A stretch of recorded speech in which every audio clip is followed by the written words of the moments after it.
Louvado seja Jesus Cristo e avante com Maria.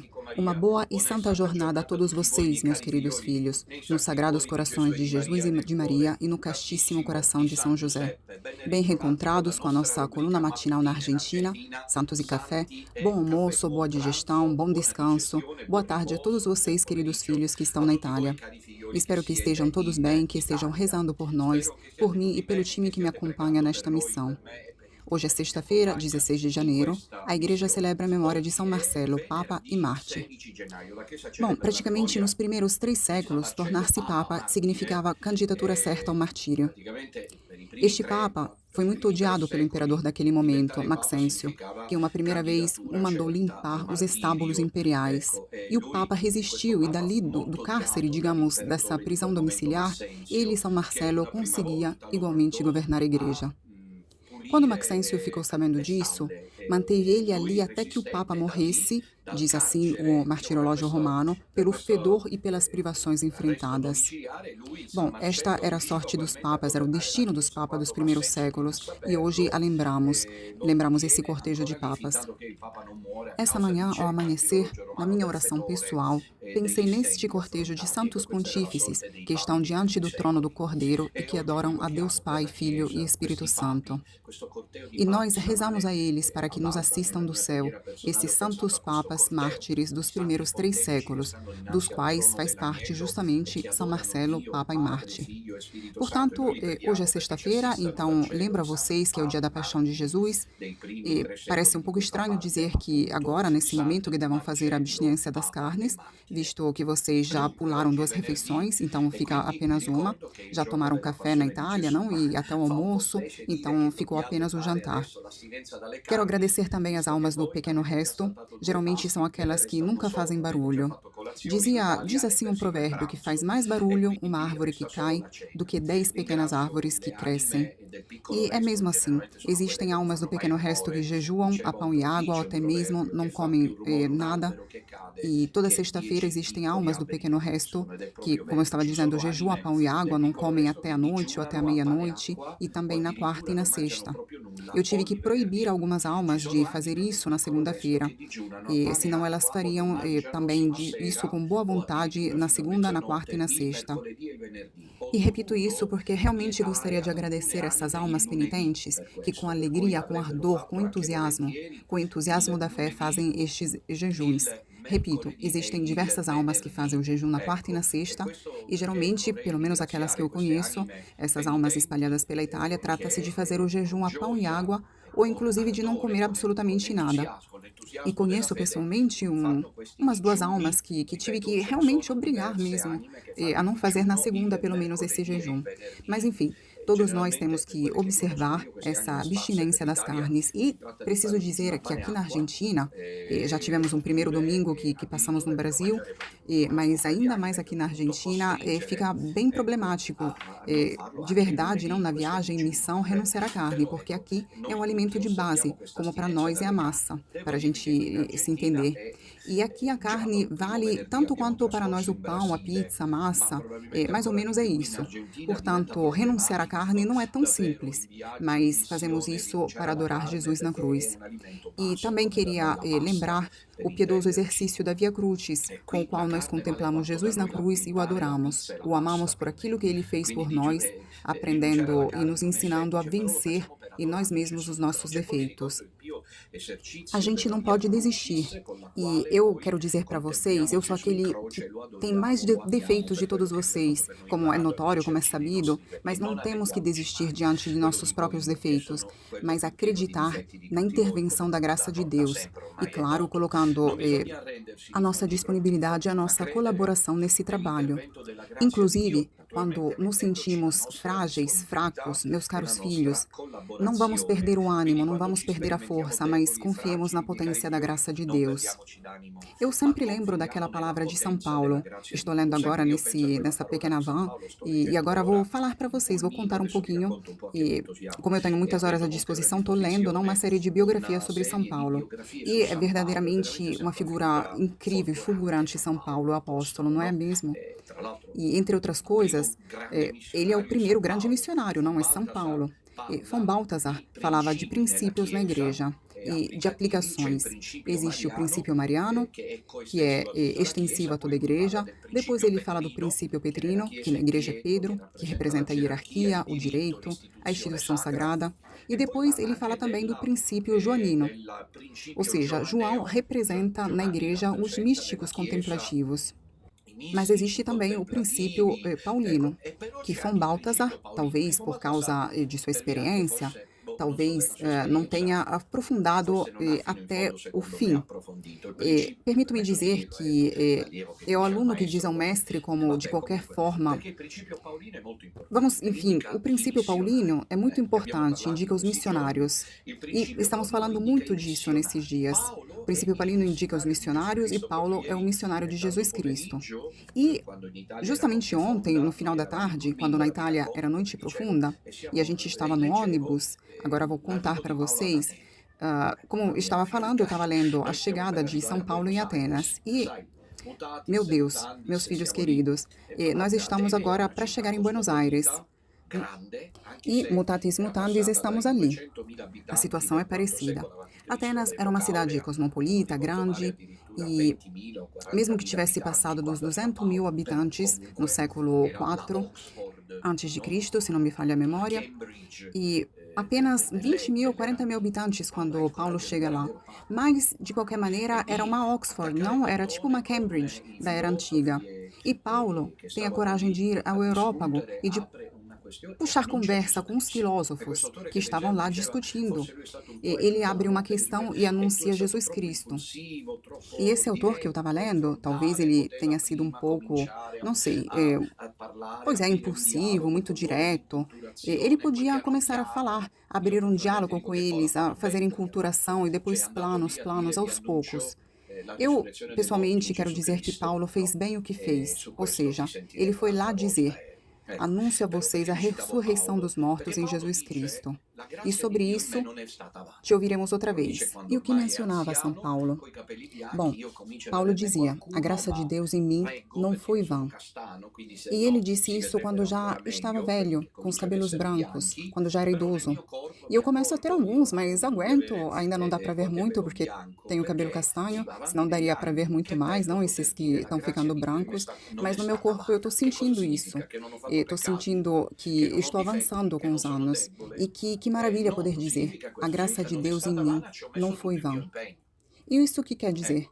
Que eu não cometi pecados, que eu não tenho defeitos, que eu não sou fraco? Não, isso não significa nada disso. Quer dizer que não foi vã, porque eu coloquei todo o meu empenho, todas as minhas forças. E São Paulo nos lembra dessa verdade, que a graça de Deus não foi vã. A graça de Deus para comigo não foi inútil. E agora, um momento, não estava falando da viagem, mas quero também ler esse post em espanhol, no idioma espanhol e italiano, que publiquei ontem, há umas 14 horas, em Rádio Domina Nostra. Peço a todos que divulguem, se vocês tiverem contatos com os fiéis do Pequeno Resto Argentino. Peço também às minhas colaboradoras, em especial a Patrícia, a quem mando um abraço com carinho, para que os mostre, apresente aos fiéis de Buenos Aires e arredores. E agora vou ler a mensagem. Mensagem de Dom Minutella. Agradeço também a Vicente Montesinos, que traduziu o texto, e ele está sempre disponível a uma colaboração imediata. E diz assim: Sea alabado Jesucristo. Podem seguir o texto como estão vendo aqui na tela. Queridos fieles del pequeño resto argentino, sé bien que estamos en verano y que algunos se encuentran en lugares de vacaciones. Y es la tercera vez que los alcanzo físicamente entre enero y febrero, pues en otros periodos me resulta pastoralmente difícil acudir a su encuentro. Sin embargo, el deseo de verlos es más fuerte que todos los obstáculos. Así, después de unas 13 horas de vuelo y una permanencia en Brasil, el próximo domingo, 18 de enero, estaré en Buenos Aires a las 16 horas. Espero poder encontrarme con ustedes. Si pueden hacer algún sacrificio, será para ustedes y para mí una gran alegría. Si no pueden, igualmente quiero agradecerles a su afecto y bendecirlos de todo corazón en Jesús y María, vuestro Dom Minutella. Agora passamos a fazer a tradução, a ler a tradução em língua italiana. Mensagem de Dom Minutella. Louvado seja Jesus Cristo, caros fiéis do Pequeno Resto Argentino. Peço a direção aos meus colaboradores imediatamente de colocar o texto em espanhol no início do post e depois aquele em italiano. porque se colocar aquele italiano e é para os argentinos fica confuso, não? Eu preciso às vezes falar essas coisas meio óbvias, não? Sinto muito fazê-lo ao vivo, mas depois tem o perigo, não, de eu não ver, não perceber. Enfim, primeiro vamos colocar o texto então em espanhol e depois a tradução em italiano. E aqui está o texto. Queridos fiéis do pequeno resto argentino, sei bem que estamos no verão e que alguns de vocês se encontram nos lugares de férias. Essa é já a terceira vez que eu chego fisicamente, não até entre janeiro e fevereiro, pois em outros períodos é para mim pastoralmente difícil chegar até vocês. O desejo, porém, de encontrá-los é mais forte de que todos os obstáculos. Assim, após cerca de 13 horas de voo e uma permanência no Brasil, no próximo domingo, 18 de janeiro, estarei em Buenos Aires às 16 horas. Espero poder encontrá-los todos, se puderem fazer algum sacrifício. Vai ser para vocês e para mim uma grande alegria. Se vocês não puderem, quero de qualquer maneira agradecer pelo afeto, pelo carinho e abençoá-los com todo o coração em Jesus e Maria. E vosso Dom Minutella. Então, queridos, essa é a mensagem para os fiéis do pequeno resto argentino. E de onde nasce essa mensagem? Ela surge do fato que aqui estamos em pleno verão, não, caros filhos? E então são muitas pessoas que estão em férias e, como se diz, não, o mundo todo é uma aldeia, ou seja, todos os países mais ou menos são iguais, não são bem similares. E lá tem o Mar da Plata, não? A cerca de 100 quilômetros de Buenos Aires, que é um pouco, vamos dizer assim, um lugar turístico por excelência, e muitos estão de férias. Por isso que eu quis fazer esse apelo aos fiéis do pequeno resto argentino. É já a terceira vez que eu venho entre janeiro e fevereiro e sei que estão de férias. Espero que não seja por outra coisa, não, senão por isso de estar de férias. Ou seja, quero dizer que eu não posso vir até vocês porque tenho outros compromissos na Itália e praticamente eu fico só durante o mês de agosto e não posso me mexer, me movimentar, não de forma diferente em outros períodos. Quero dizer que, enfim, que se vocês vierem vai ser um grande motivo de alegria, queridos fiéis do pequeno resto argentino de Buenos Aires, mas também se não puderem vir, repito, recebam igualmente a minha bênção. E agora já posso, que no próximo domingo, não, depois de amanhã, 18 de janeiro, em Buenos Aires, e vamos ver, está pronto aqui o cartaz, o panfleto. O hotel se chama 725 Continental Hotel, na Avenida Presidente Roque Sáenz Peña, 725, na cidade autônoma de Buenos Aires. Está bem no centro, então com o metrô é bem fácil chegar na praça, que seria a Praça, não, de Maio, bem perto da Praça de Maio. E vou repetir, às 16 horas, claro, hora local. E está aqui o cartaz, não? Está mostrando 725, Hotel Continental. Eu repito, Avenida Presidente Roque, Sáenz Peña, 725, Cidade Autônoma de Buenos Aires. 16 horas, estaremos aguardando por vocês lá e neste momento de oração vai ter a possibilidade de fazer a confissão com o Frei Celestino, o Rosário, a Santa Missa e depois vai ter um momento de adoração eucarística. E para aqueles que têm a possibilidade, hoje, não de férias ou não, considerando aquilo que a gente está fazendo tantos sacrifícios para estar aqui, estar lá, e quem sabe um sacrifício de nós, não é um sacrifício também por parte de vocês. Mas, repito, se não puderem estar presentes, que chegue a vocês de qualquer maneira a minha bênção, não só minha, mas também do Frei Celestino, porque estaremos juntos, de qualquer maneira, em Buenos Aires. E agora vamos conversar sobre alguns detalhes sobre a viagem, sobre essa viagem missionária, e antes de passar propriamente para o episódio de hoje. Então, tivemos enormes dificuldades para encontrar os meios de transporte para chegar a Buenos Aires. Tentei com o avião antes, e vocês vão me perguntar, mas por que ele não fez, não calculou tudo isso antes de viajar? Bom, eu vou dizer para vocês que não é possível, por algumas razões que deveriam ser bastante claras, mas de qualquer maneira tentamos ver, tentei ver no aeroporto de Iguaçu, em Puerto Iguaçu, se era possível pegar o avião com aerolíneas argentinas, mas estava muito caro para todo o grupo. Enfim, tivemos que, não só isso, tivemos que esperar. desde as 10h30 da manhã até 5 horas da tarde, nesse lindíssimo cenário, não bem calorento, mas agora estamos em toda a outra parte, como já vou contar para vocês. Encontramos um micro-ônibus com um preço bastante acessível para deslocar, não, meu time em direção a Buenos Aires. Só que de Puerto Iguaçu até Buenos Aires são 2 dias de ônibus de viagem. E não só isso, mas teve um atraso, na partida, não, porque de 10 horas, cerca de 10h15 do horário local, enfim, isso significa que vamos chegar, bem mais tarde do que a gente tinha previsto. Agora já estamos em viagem em direção a Buenos Aires. Hoje a gente está na cidade de Posadas, que é uma cidade que está sobre um lago, um rio, o Rio Paraná, que divide, que faz fronteira não geográfica entre Argentina e Paraguai. Praticamente atrás de mim, daquela outra parte, tem o Paraguai. E justamente como Itália e Suíça, ou Itália e França, da parte da vertente ocidental, ou Itália e Eslovênia, do lado leste. Portanto, aqui tem a Argentina e lá tem o Paraguai. Essa é uma cidade grande de 350 mil habitantes. Aqui estamos no verão, como vocês já sabem, mas hoje é um dia bem nublado e abafado, como acontece com frequência. Eu já sabia, mas quem vem pela primeira vez comigo, como o Frei Celestino, não sabia, então está fazendo a experiência disso pela primeira vez. E aqui chove basicamente sempre. Enfim, viram que esse dia apresenta quase as 4 estações, e estaria para dizer, não, faz calor, depois faz um calor bem úmido, depois chove. Agora está caindo um aguaceiro aqui atrás de mim, e porque aqui realmente chove com frequência.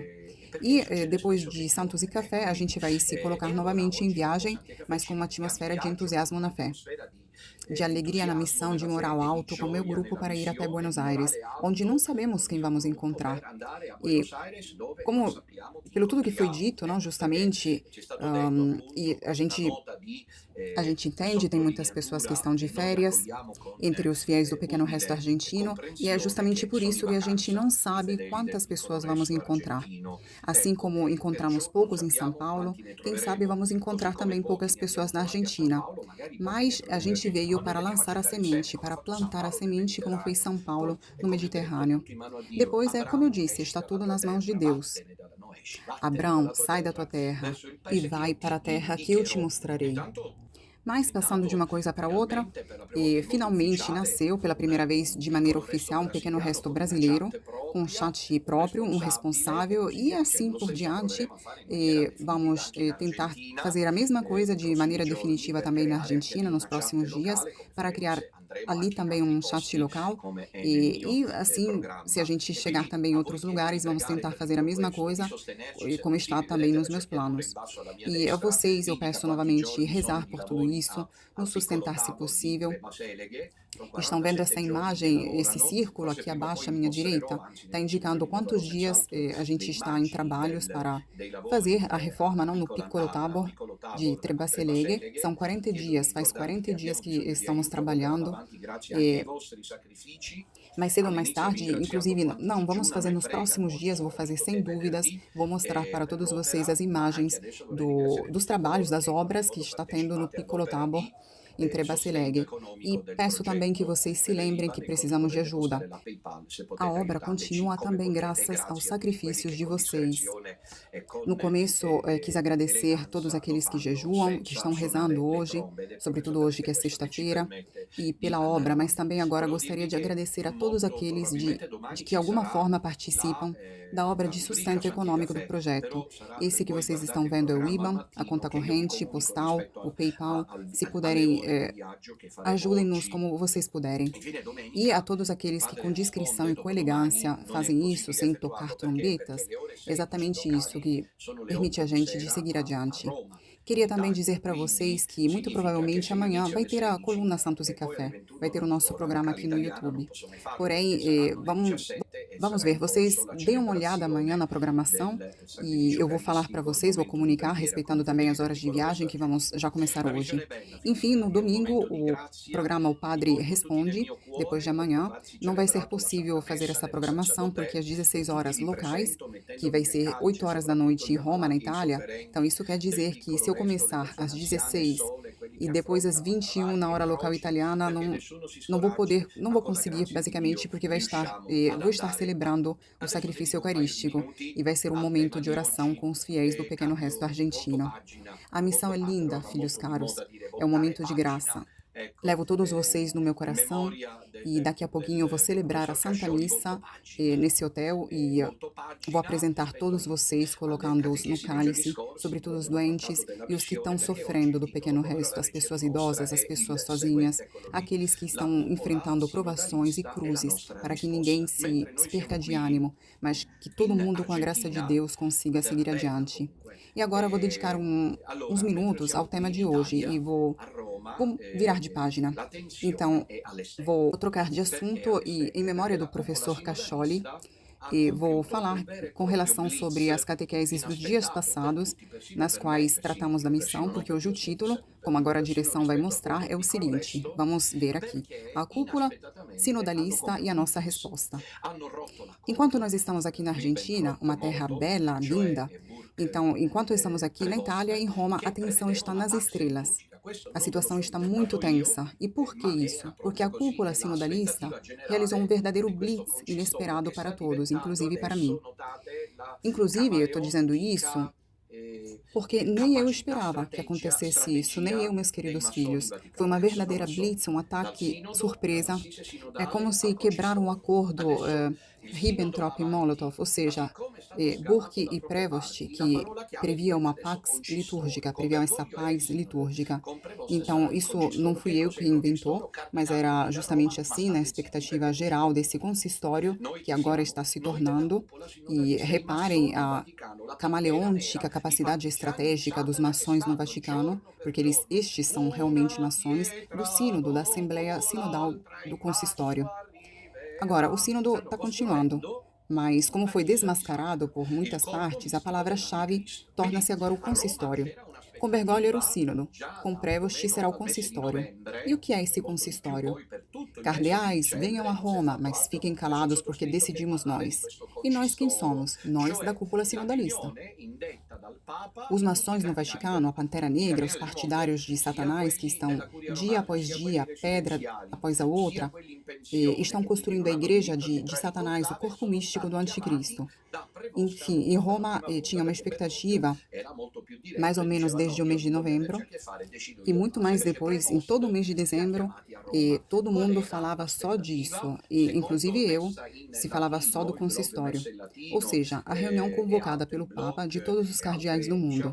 Os cardeais do mundo, aqueles da Cúria Romana, aqueles residenciais, aqueles aposentados, que então nem teriam o direito de entrar no conclave, todo mundo foi chamado por Prevost a Roma pela primeira vez, porque Bergoglio era muito mais direto e dizia, não, eu não quero ter nada a ver, eu decido, eu e basta.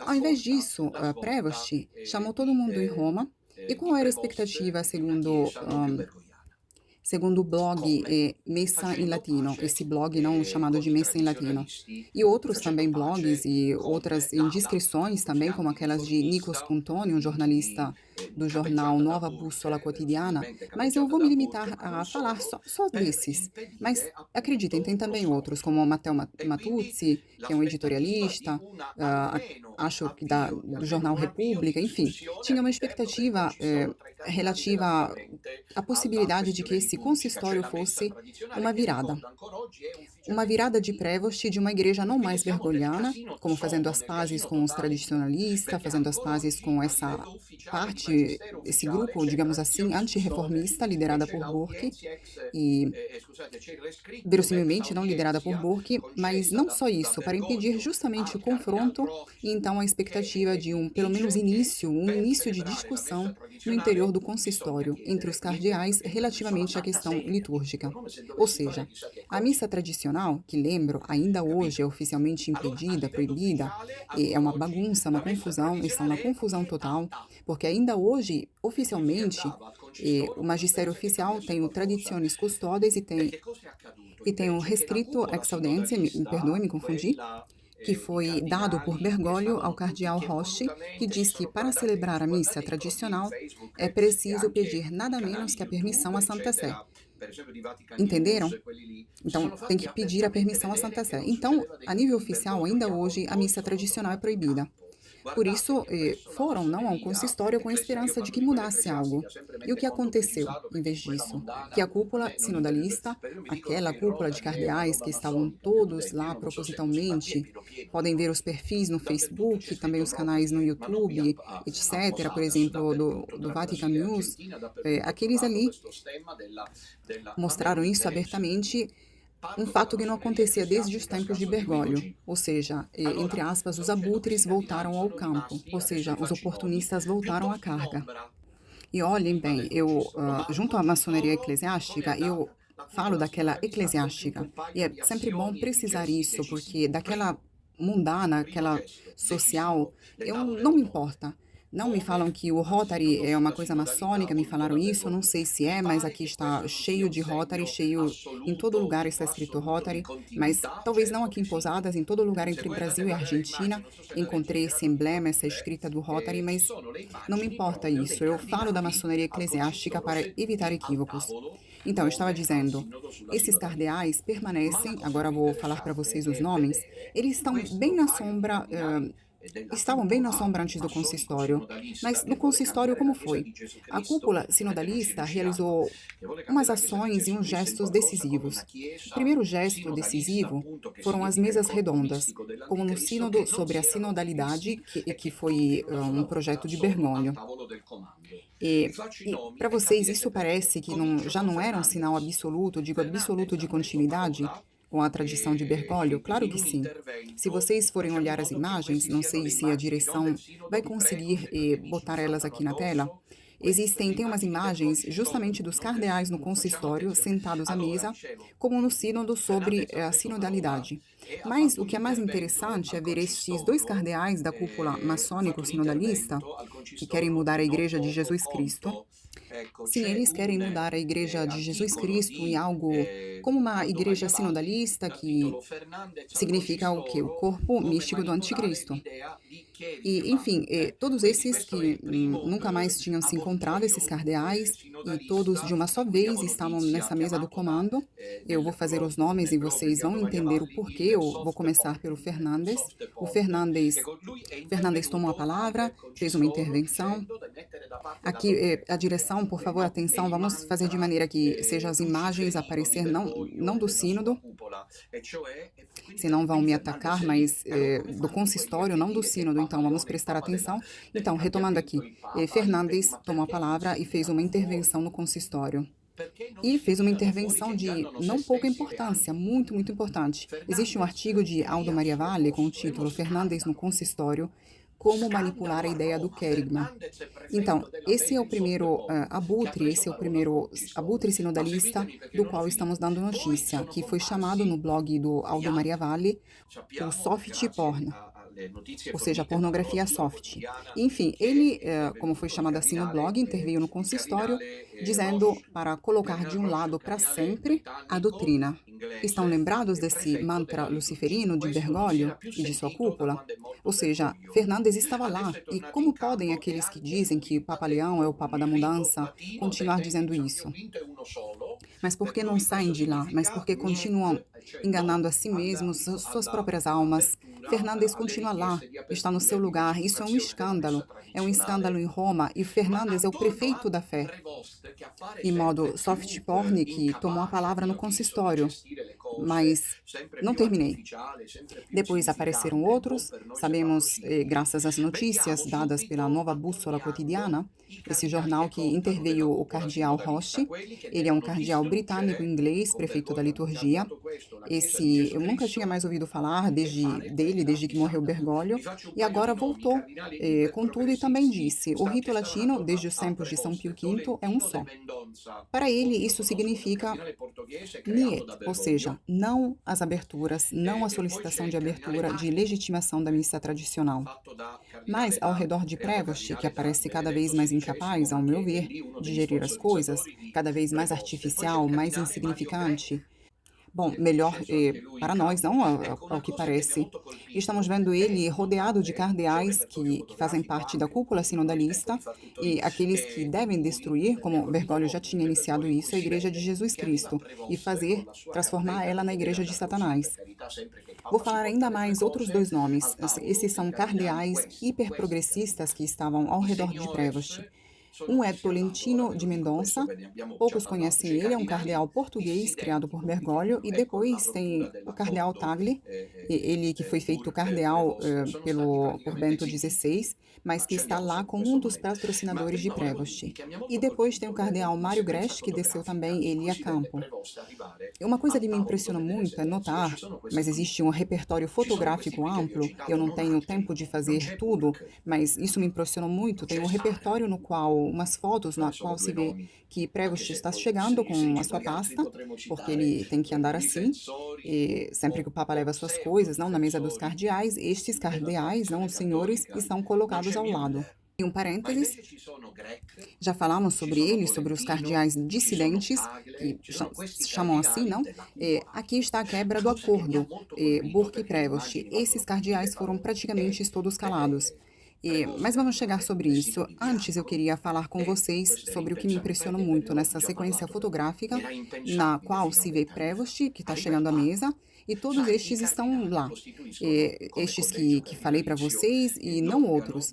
E o Burke não está Sara, para fazer apenas dois nomes, mesmo que depois, espremendo, no final das contas, quais outros poderíamos citar? Defensores ou pseudo-defensores da tradição católica.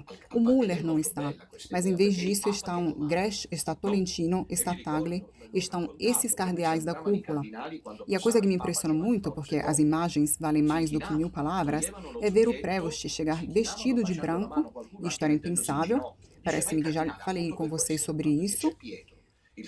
Até 20 anos atrás, isso era impensável, não chegava o Papa, e vocês sabem, os cardeais constituem, como colégio cardinalício, o órgão de maior colaboração do Santo Padre, não é?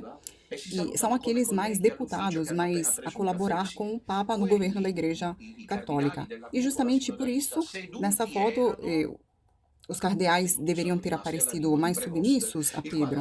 Essa é uma imagem muito bela, muito linda, porque é o Papa quem comanda, não é? Eu lembro, já falei com vocês, como os cardeais saudavam o Papa João Paulo II quando ele passava, se inclinavam, tiravam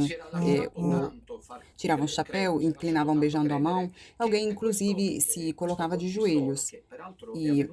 E para alguém que diz, mas ele é um cardeal, e justamente por isso que ele tinha que fazer isso, ele tem que fazer isso, porque tem Pedro, que é o chefe do colégio apostólico, chefe pela vontade de Jesus Cristo, não por escolha própria. E repito, o Papa é o chefe do colégio apostólico por vontade de Jesus Cristo. Desde isso, o que vocês veem nessas fotos, dá para ver um Prevost que chega, todo mundo se cumprimenta como se fossem colegas dentro do escritório que acabaram de tomar um cafezinho juntos. Aqueles, os cardeais da cúpula sinodalista, estavam sentados, permanecem sentados, não se levantam com a chegada de Prevost, o qual cumprimenta eles com a mão, como se estivessem num bar, e sentam para continuar uma conversa. E tudo isso é o que faz parte do plano de fundo da cúpula sinodalista, aquilo que gerou uma verdadeira blitz, um verdadeiro ataque de surpresa. E vamos agora propriamente à blitz. Tinham deixado acreditar que esse consistório, E, aliás, esse consistório ocorreu enquanto eu estava pegando o avião e estava indo para outro lugar, estava viajando. E muito se fez acreditar que esse consistório tivesse que tratar sobre a questão litúrgica. E agora ele está nos holofotes de todas as partes do mundo conservador tradicionalista, porque, no encanto, a ilusão mais uma vez terminou. Mas esses sinais já tinham chegado e Dom Minutella já havia colocado eles em luz desde logo. Por exemplo, porque o Burke ficou em silêncio diante do jubileu LGBTQ+ em Roma? Porque já existia o acordo, já tinham amordaçado ele. E o que aconteceu com os Dúbia? Porque me parece que os 5 dúbia, que se eu não sou idiota e vocês também não são, alguma outra pessoa tem que ser, não é? E falo isso com vocês porque a gente não pode se enganar, não deve se enganar. Eu nunca enganei ninguém há 9 anos que eu estou aqui trabalhando, eu estou com essa missão. Então me parece que Burke, junto a Müller, a Sara, para citar apenas 3, teria também o Brand Müller, o Sandoval, aquele mexicano aposentado, eles apresentaram a Bergoglio os 5 dúbia. Os 5 dúbia diziam respeito a questões que não foram deixadas de lado, que estão ainda lá no campo, estão sobre a mesa de trabalhos da cúpula sinodalista que quer mudar a igreja. E quais são esses dúbias? Bem, recordamos assim, não vou falar eles na ordem. Um é a ordenação das mulheres, e estão vendo? Não se fala mais disso?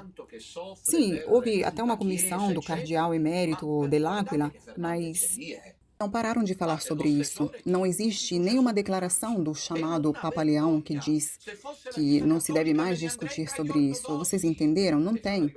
E esta é a primeira dúvida. E por que Burke não interveio? Porque, de fato, não tem uma declaração contra. Aliás, até se continua falando sobre isso, mas não tem uma resposta. Outras dos dúbias dizem respeito justamente à legitimação do mundo LGBTQ+, não no fiducia supplicans, o pecado contra a natureza, como assim é chamado pela tradição católica. E Burke e os cardeais sentiram-se preocupados e tentaram, como vocês sabem, mandar estes dúbias a Bergoglio, o qual o Bergoglio, aliás, até respondeu.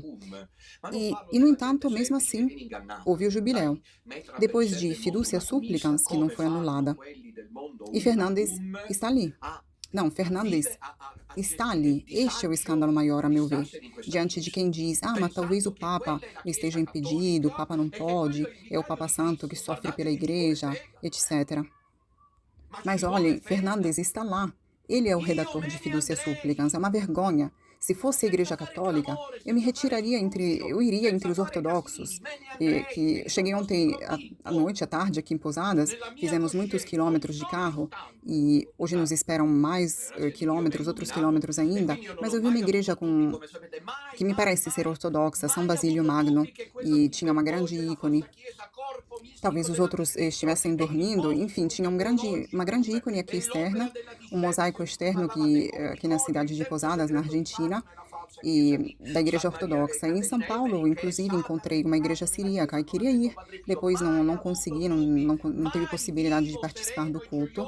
Mas se fosse verdade que isso, estou dizendo isso com muita sinceridade, meus filhos queridos, que eu me sentiria mal por dentro, como fazem os Unacum, esses que vão na missa. Mas não falo da gente simples que é enganada pelos mestres do mundo unacumista, por assim dizer.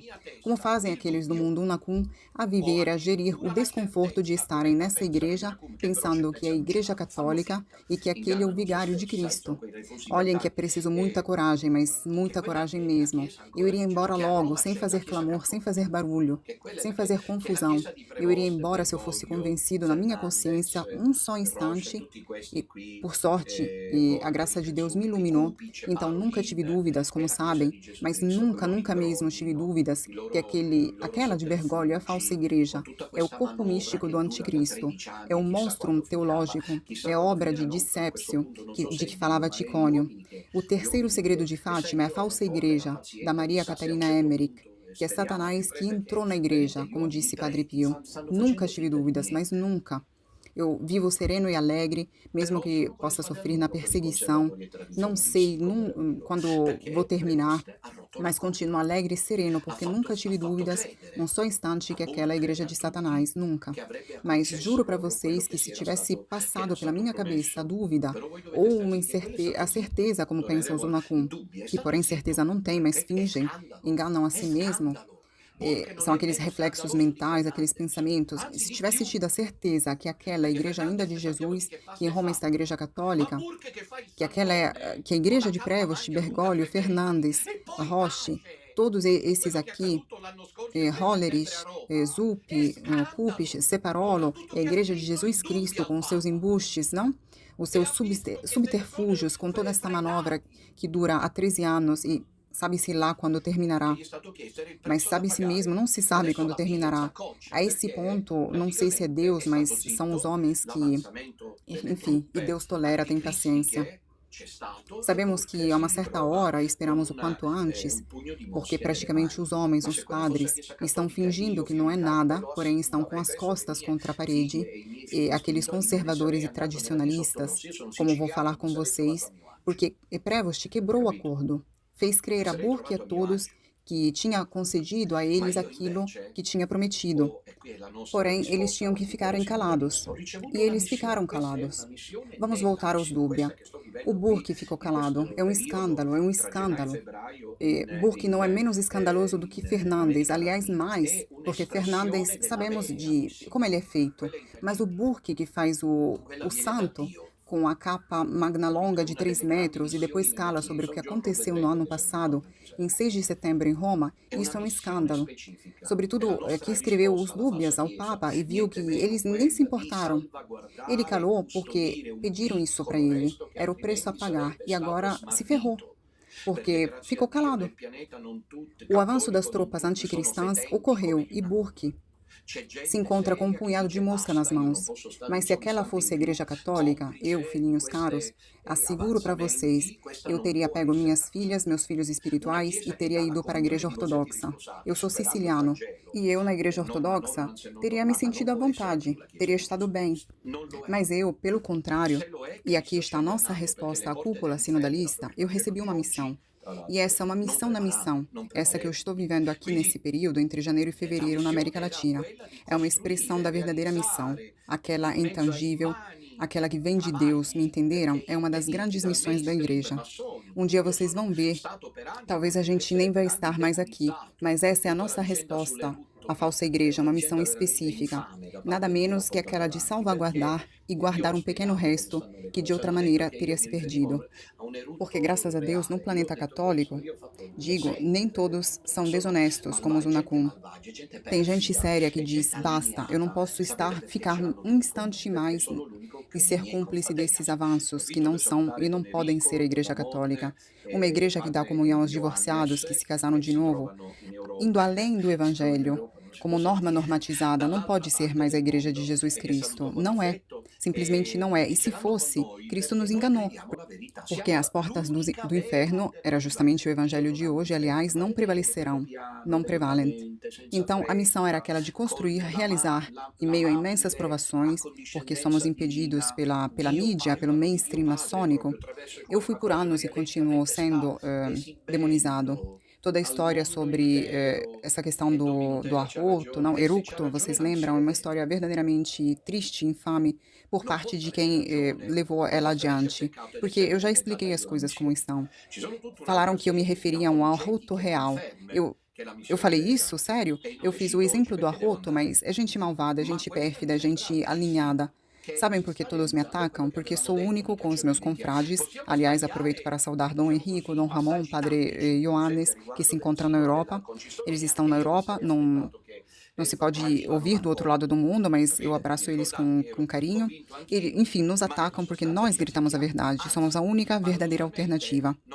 E Deus, olhem bem, nunca tem pressa, mas vejam que, lentamente, devagar, sem pressa, com a amável condescência divina, Deus, eu falo de Deus Pai propriamente, através do coração imaculado de Maria, ele lentamente está exibindo ao mundo inteiro que Dom Minutella tem razão. E se tem razão, a missão é verdadeira. Não posso ter razão, não posso ter acertado e ter inventado eu a missão. Existem toda uma outra série de apologéticas, confirmações que a missão é verdadeira, mas não vou citá-las hoje porque tenho que ir. Mas essa me parece decisiva, que está se realizando aquilo que a gente tinha falado. Não é que inventamos, podemos errar, digamos assim, os passos táticos, por exemplo, a respeito do consistório. Nem eu teria esperado que traísse um acordo. Estão me entendendo? Lembre-se que eu estava convencido também, mas na substância acertamos. Aliás, paradoxalmente, não é? Tínhamos dito que iríamos em busca de ostras e encontramos pérolas. Por que não fizeram o acordo como tínhamos anunciado? Mas isso, paradoxalmente, serve para demonstrar que temos razão nós, que existe uma cúpula no Vaticano maçônica de partidários de Satanás, de gente sem escrúpulos. Sabe-se lá o que fazem, e eles estão construindo a igreja de Satanás. E não tem alternativa. A alternativa quem seria? O Burke? As alternativas são os Unacum e estar com o diabo? Aquela não é a igreja de Jesus Cristo, não pode ser a igreja de Jesus Cristo. Uma igreja que faz atravessar a porta santa, irmãos e irmãs gays sem pedir a eles a conversão. Não tem jubileu sem conversão. Esses são apenas dois exemplos, mas os exemplos podem se multiplicar. Esse ataque, essa blitz ocorreu e nós somos a alternativa. Somos nós. O pequeno resto é a alternativa. Deus não tem pressa e lentamente vai mostrando que é assim. Vai mostrando claramente que é assim. É bom que procede devagar. É sinal que tem uma longa vida pela frente. Porque se ele procede assim, e tenho necessidade de tempo, eu também, entenderam? É duro porque tem um muro de borracha midiático e tem uma campanha difamatória. Falei disso para vocês nos dias passados.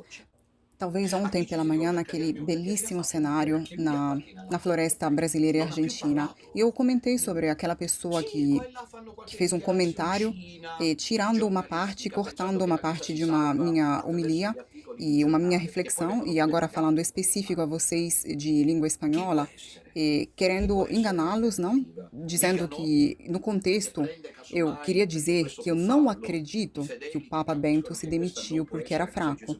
E eles mudaram as minhas palavras. E agora estão atacando os cenáculos do Padre Chabelo, querem convencer ele, estão procurando, entenderam, não convencer ele, os inimigos são muitos, e são ferozes contra Dom Minutella, porque... Agora, tirando o Dom Minutella do cenário, me falem, não, quando vocês tomam consciência de que essa é a igreja de Satanás, para onde vocês vão? A quem se dirigem? Com quem vão falar? Vão atrás do cardeal Burke, que ficou calado pelo acordo e agora, por assim dizer, se ferrou? A quem vocês se dirigem? Talvez ao cardeal Müller? A propósito, o que aconteceu com ele? Ele também pertence ao acordo prévio. E também Müller, que nunca mais falou. Sim, de vez em quando, aqui e ali, ele faz uma declaraçãozinha jornalística pensando que a igreja vai se salvar através de artigos de jornal, que depois são até pagos, ao que parece. Quem pode ser? Quem pode ser a alternativa? Viganò?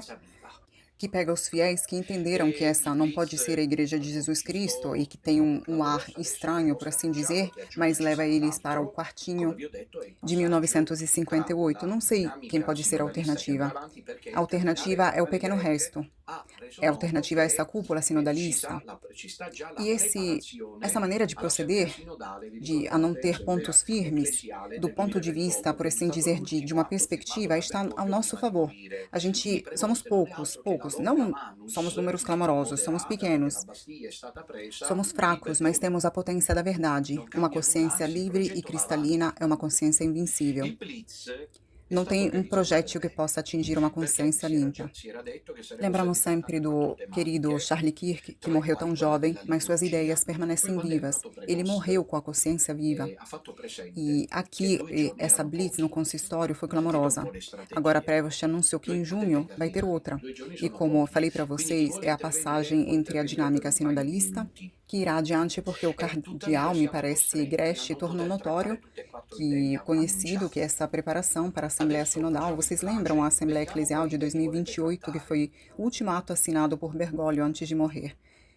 Portanto, o Prevost não é nada mais do que A longa-manos, o colaborador, se bem moderado, porque a Bastilha já foi tomada por Bergoglio, e não muda nada. Aliás, o projeto está seguindo. A Blitz foi organizada direitinho porque já se tinha falado que seriam tratados 4 temas, entre os quais aquele da liturgia. E depois, quando chegou Prevost e salientou que 2 dias eram poucos, escutem um pouco as estratégias. Ele falou aos cardeais: 2 dias são poucos, então quem quiser intervir, quem quiser a palavra, pode intervir por uns minutos, mas senão seremos obrigados a não poder tratar de todos os 4 temas anunciados. E agora vamos fazer o placet, isto é, a votação, e vamos ver de quais temas conversar, tratar. Os cardeais bergoglianos, que são a maioria esmagadora, você acha que um Cupi que se interessa de tratar, um Grech, um Zuppi ou outros como Roche e Parolin se interessam pela liturgia? Eles foram todos os que assinaram o ato do próprio pertencimento à Igreja de Satanás. Então, para a liturgia, claro, eles não têm tempo, mas vamos falar mais adiante sobre isso. E do que vamos falar agora? Então, os cardeais estavam todos interessados em falar, escutem um pouco, atenção, sobre a sinodalidade. É um lindo Thierry, ou seja, protetor pontifício propriamente não dito, entenderam? Então, o Papa Leão, que está impedido, eu lembro a vocês, não percam nunca isso de vista, o Papa Leão impedido, amargurado, de seus cardeais. Imaginem vocês, não? Alguém disse que desceu o gelo dentro da aula consistorial, porque ele disse, por razões de tempo, decidimos pedir para vocês de escolher 2 temas sobre os 4, e quais foram esses temas escolhidos? Bom, foram, claro, a evangelização de Papa Francisco e a sinodalidade. E os outros 2 permanecerão temas na agenda de que trataremos sucessivamente. Bom, tem um detalhe. O cardeal Roche tomou a palavra no consistório e diz que existia um só, mas, na verdade, nem tomou a palavra. Devo precisar que ele tinha preparado a sua intervenção, mas não conseguiu pronunciá-la. Mas a jornalista em inglês, Diane Montaigne, tornou notório qual era o tema. Ele diz: agora é tempo de que exista um só uniformismo ritual para os católicos de rito latino. Então, a uniformidade para os católicos de rito latino é a missa de Paulo VI, é a missa conciliar, digamos, a reforma do Concílio Vaticano II. E isso significa não a tudo o resto, significa fechar o negócio, significa quebrarmos o acordo, significa que a Blitz teve êxito. Claro, meus caros filhos, eu acredito que para vocês todos está claro, para vocês do pequeno resto, como está claro também para os nossos inimigos, que temos sempre razão de dizer que aquela é a Igreja de Satanás. Nunca vamos deixar de dizer que aquele é o corpo místico do Anticristo. Tudo está procedendo segundo a agenda que tinha estabelecido por causa da penosa cumplicidade dos cardeais, dos bispos, dos padres, que fingem que não é nada e continuam a dormir sonos tranquilos nas suas casas paroquiais, fingindo que a igreja ainda é aquela de Jesus Cristo. Essa não é a igreja de Jesus Cristo. É uma igreja guiada pela cúpula sinodalista e a igreja que tem como alvo aquele de construir um templo ao anticristo. Uma igreja sinodalista é tudo o contrário da igreja hierárquica que quis nosso Senhor Jesus Cristo. O pontificado, o papado se derreteu, assim como ele tinha sido pensado. E como diz Catarina Emmerich, Deus tinha em seus planos outros projetos. Desculpe, eu gostaria de dizer na ponta dos pés a todos os meus detratores inimigos, aceitem isso. Porque se Deus tinha outros projetos, não cabe a nenhum de vocês perguntar como ele deve fazer isso. E se ele decidiu fazer de uma determinada forma, que para vocês parece escandalosa, fiquem com escândalo, porque Deus não se deixa intimidar pelas suas preocupações, pelas preocupações de vocês. Deus, disse Emmerich, tinha outros planos, e enquanto esses constroem a falsa igreja, que parece a igreja católica, e vamos admitir que possa também ter uma velhinha, uma senhorinha de Posadas que não sabe nada disso, mas Deus tinha outros projetos, ou seja, Deus está construindo um outro projeto que significa que o pequeno resto clandestino, perseguido, vai seguir adiante com a força da fé. Eu me recomendo, meus caros filhos, essa noite tem os pioneiros, rezemos o Santo Rosário juntos, não paremos na oração, rezemos Ave Marias. Eu asseguro a vocês, e olhem que cada um de vocês do pequeno resto é importante nesse projeto. Vocês são protagonistas, até a pessoa mais desconhecida é protagonista quando reza o Rosário, o terço pelo triunfo do coração imaculado de Maria. Está ali na primeira fila, ao lado de Dom Minutella com o estandarte. Entenderam? a senhorina do pequeno resto dos Apeninos toscanos que está rezando o rosário e reza o terço em união com Dom Nutella pelo triunfo do Imaculado Coração de Maria, pelo triunfo da fé, pela destruição e a derrota da falsa igreja. Ela está lá na primeira fila, ao lado de mim, com as coroas na mão, quando rezemos o rosário. Nós somos soldados de Maria, somos porta-estandartes da Santa Virgem. Então, eu recomendo, rezemos sempre o Santo Terço, o Santo Rosário. Eu estou em viagem, meus queridos, por hoje acho que basta assim. E isso requer sacrifícios de minha parte, não para fazer essas lives, mas eu não consigo não responder ao pedido e também de minha parte, naturalmente, é uma alegria poder estar aqui com vocês para motivá-los cada vez mais. E aos pés da cruz, adoremos Jesus. Hoje, que é sexta-feira, lembro de novo uma última vez a mensagem apenas em espanhol enviada aos fiéis do Pequeno Resto Argentino. Podem me dar o texto? Vamos ver aqui se eu consigo pegar ele logo, porque o computador desligou. Ah, então está aqui. Só um momento. Vamos reler ele, porque quem sabe que tem alguém que se conectou agora e depois vou dar para vocês a santa bênção. Pronto, está aqui. Vamos reler em espanhol.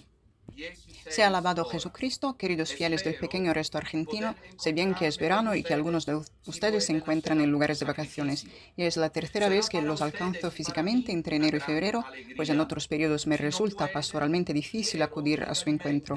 Sin embargo, el deseo de verlos es más fuerte que todos los obstáculos, así, después de unas 13 horas de vuelo, una permanencia en Brasil, el próximo domingo, 18 de enero, estaré en Buenos Aires a las 16 horas. Espero poder encontrarme con ustedes. Si pueden hacer algo, será para ustedes y para mí una gran alegría. Igualmente, agradecer su afecto y bendecirlos de todo corazón em Jesus e Maria, vuestro Dom Nutella. E agora peço a direção para colocar o cartaz do lugar do encontro, que já mostramos para vocês. E só um instantinho que aqui vai aparecer para os fiéis do Pequeno Resto Argentino Hotel. É o Hotel 725, Continental Hotel, Avenida Presidente Roque Sáenz Penha, 725, Buenos Aires. É bem pertinho do centro, pouco distante da Catedral da Praça de Maio, portanto, com o metrô é facilmente acessível. E desejo para vocês, meus queridos filhos, um dia cheio de paz e de alegria, com a coroa do rosário na mão, permanecemos juntos em oração. Eu sinto o apoio de vocês, eu espero que vocês consigam sentir meu carinho, minha bênção. E vou continuar através dessa incrível terceira missão latino-americana, esperando que traga frutos segundo o coração de Deus. E com entusiasmo e alegria seguimos adiante. Laudetur Jesus Cristo e avante com Maria.